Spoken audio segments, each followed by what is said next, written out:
Dis Vrydag laatmiddag. 'n Suidebries blaai deur die oop Bybel op my skoot. Hierdie wind gaan nie bring waarop ons gehoop het nie. Rondom my lê die Kalahari, 'n valrooi woestyn. Woestyntye kan so koud en koersloos wees, die selfspraak in ons koppe soos jakkalse wat s'nags met chunk en tartroep nader sluip. En ten spyte van ons pogings om dit hok te slaan, bly die bang en onsekerheid boontoe beer. Nes met Jesus daardie aand in Getsemane, na hy die disippels vertel het wat op hom wag. Broos van die moeg en droefheid het hulle aan die slaap geraak, vir Jesus alleen gelaat met die 2 skaalbakke in sy hande. My wil, u wil, u wil, my wil. Dieselfde toutrek speletjie wat ook in ons denke amok maak. Die wete van wat die nogtans nie my wil nie gaan inhou, het met felle intensiteit die ontsteltenis en beangstheid bloed, sweet, bang in hom laat losbreek. Reeds met die instellingswoorde van die nagmaal daardie aand was sy opdrag. Neem, eet, drink daarvan, dink aan my en gee dit vir ander aan. Dink aan my. Wanneer in aanskoue van die skynbaar verlore seisoen se barkaal voorveldvlaktes jou gedagtes angstig tas na nog 'n droogte visioen, dink aan hom.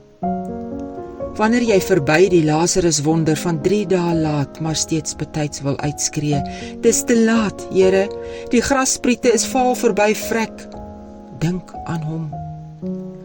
Wanneer jy voel dat God se verstaan van spertye en afsnypunte soms hemel-aarde ver verskil van jou begrip, dink aan hom. Versterk mekaar met sy woord. Gee oor aan die alwetend, alwyse plan van hom wat beloof het. Ek sal sorg en voorsien op my wonderbaarlike soewereine wyse, bo begrip en bo beredenering, verby hoop en verwagting, anders as die algemeen aanvaarde. Want na die donker gebeure gevul met onregverdige pyn en straf, na die 3 ure doodskade duisternisse Godverlatenheid, sodat ek nooit weer alleen en Godverlate hoef te voel nie. Na die skynbaar onomkeerbare offerdood, het daar gekom, die Sondag, lig, lewe. En daar dieselfde bo-menslike krag waarmee Jesus alle bande verbreek het, die doodse mag vir altyd verwoes het en tot die lewe deurgebreek het, het hy beloof, is in ons.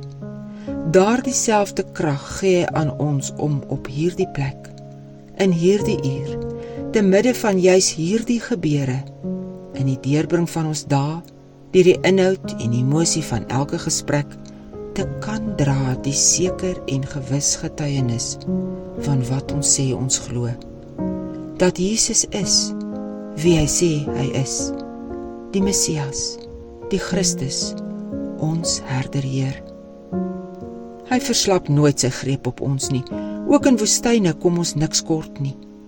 Ook daar klank hy die woorde deur ons vrees, moenie bang wees nie.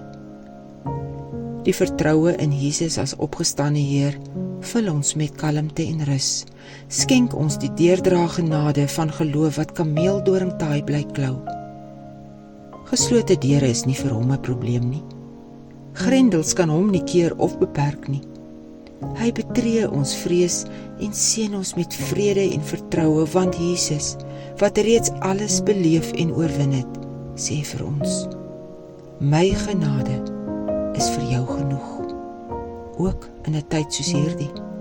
My krag kom juis tot volle werking wanneer jy swak is, soos in 'n tyd soos hierdie. En julle sal krag ontvang, en julle sal my getuies wees, juis in 'n tyd soos hierdie. Dan kan ons in rooi sanddae in Vaaldorp vlaktes buig voor die wete van sy algenoegsame godheid en bid. Ontferm in onverganklike liefde u oor my, tot 'n stil binnevrede, groter as logika en rede kom heers, oor al my vrae en my vrese, en my hart en verstand rus vind in die wete. U alleen is Skepper God, Verlosser God, Onderhouer God. Laat u wil geskied, Here God, ook my God, Immanuel.